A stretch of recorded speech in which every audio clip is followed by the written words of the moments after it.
नमस्कार। कभी सोचा है कि हम रोज जो चीजें इस्तेमाल करते हैं वो आखिर आती कहां से हैं?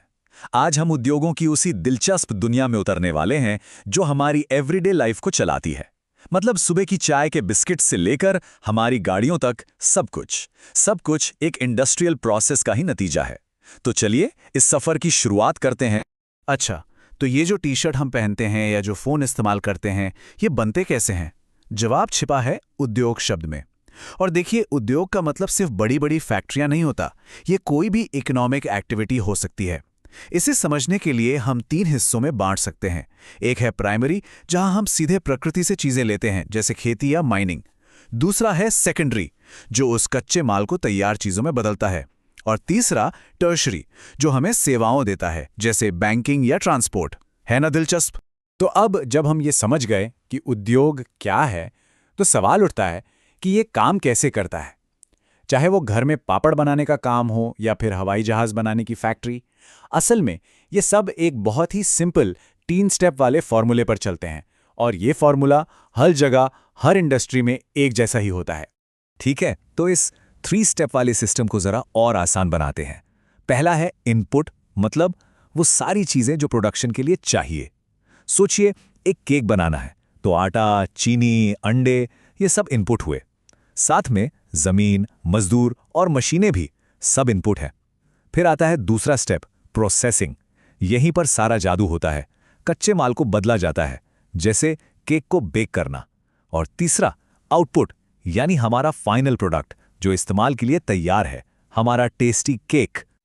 अब देखिए, इसी केक वाले उदाहरण को एक असली इंडस्ट्रियल प्रोसेस से जोड़ते हैं। चलिए एक टी शर्ट को देखते हैं। यहाँ इनपुट क्या है? कच्चा कपास, किसानों और मजदूरों की मेहनत और फैक्ट्री। प्रोसेसिंग में क्या क्या होता है?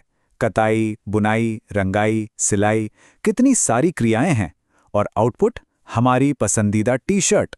कमाल है ना कि एक मामूली सी दिखने वाली टी शर्ट के पीछे इतनी लंबी कहानी होती है। हमने ये तो समझ लिया कि उद्योग काम कैसे करते हैं, पर अब एक और बहुत बड़ा सवाल आता है, ये लगाए कहाँ जाते हैं।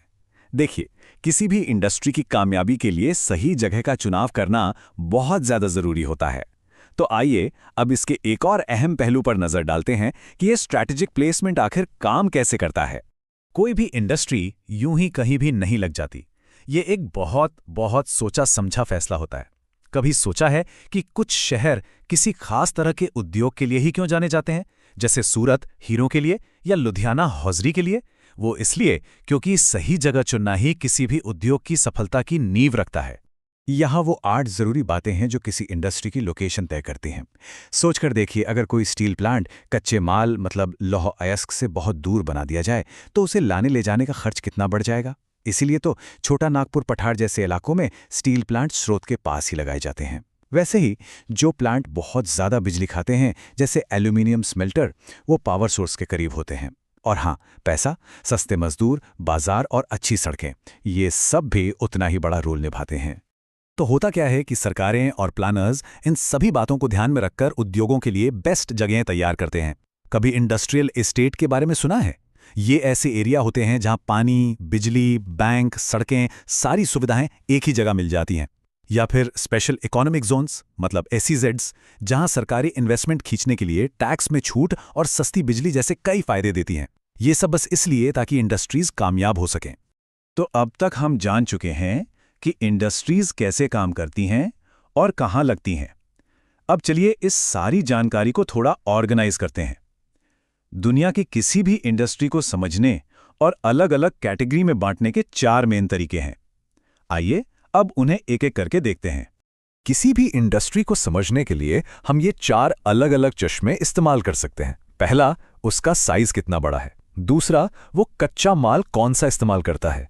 तीसरा, उसका मालिक कौन है। और चौथा, वो बनाता क्या है, यानी उसका फाइनल प्रोडक्ट क्या है। मजे की बात है ना कि हम एक ही इंडस्ट्री को इतने अलग अलग नजरियों से देख सकते हैं। तो पहला तरीका है साइज के आधार पर। एक तरफ है कुटीर उद्योग, जैसे घर पर टोकरियां या मिट्टी के बर्तन बनाना, जहां लोकल कच्चा माल और आसान से औजार इस्तेमाल होते हैं। दूसरी तरफ हैं बड़े पैमाने के उद्योग, जैसे कार बनाने वाली कंपनियां या पेट्रोकेमिकल प्लांट, जिन्हें भारी भरकम पैसा और मॉडर्न टेक्नोलॉजी चाहिए। और इन दोनों के बीच में आते हैं लघु उद्योग, जैसे कपड़ा या खिलौने बनाना। दूसरा तरीका है कच्चे माल पर आधारित, और ये बहुत शानदार तरीके से दिखाता है कि इंडस्ट्रीज की नींव कितनी अलग हो सकती है।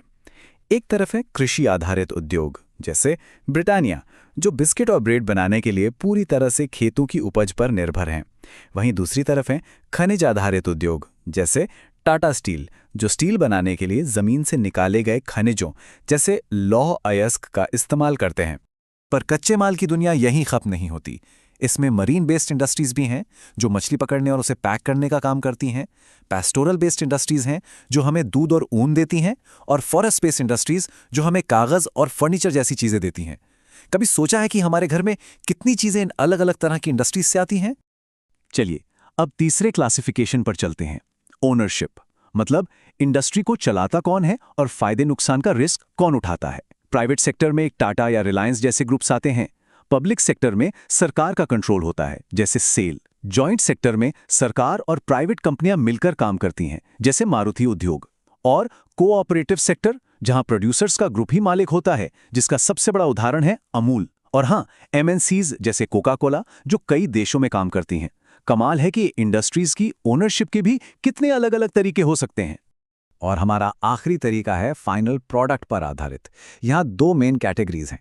एक है बेसिक इंडस्ट्रीज, जो दूसरी इंडस्ट्रीज की नींव होती हैं, जैसे लोहा और स्टील। इनके बिना कारें, इमारतें और मशीनें बन ही नहीं सकती। और दूसरी तरफ है कंज्यूमर गुड्स इंडस्ट्रीज, जो वो प्रोडक्ट्स बनाती हैं जिन्हें हम और आप सीधे इस्तेमाल करते हैं, जैसे चीनी, कागज, साबुन या हमारी गाड़ियाँ।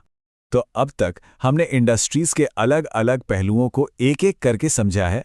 अब समय है एक कदम पीछे हटने का और ये देखने का कि ये सारे डॉट्स, ये सारे बिंदु आपस में जुड़कर एक पूरी तस्वीर कैसे बनाते हैं। ये जो मास्टर ब्लूप्रिंट है ना, ये हमारी आज की पूरी बातचीत का सार है।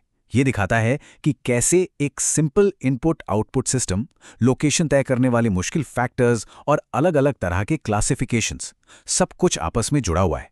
ये किसी भी इंडस्ट्री को पूरी तरह से समझने का एक पूरा नक्शा है कि वो कैसे काम करती है, कहां पर है और वो किस तरह की है। और अंत में ये पूरी कहानी का निचोड़ है।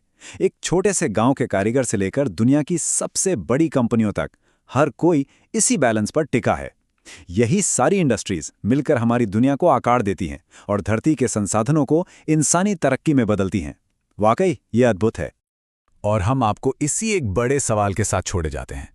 सोचिए, भविष्य में जब टेक्नोलॉजी और दुनिया और बदल जाएगी, तो इंडस्ट्रीज की कामयाबी के लिए इन बुनियादी चीजों में से कौन सी सबसे ज्यादा मायने रखेगी? क्या वो कच्चा माल होगा, सस्ता श्रम होगा, या फिर कोई ऐसी नई चीज होगी जिसके बारे में हम अभी सोच भी नहीं सकते? ये सोचने वाली बात है।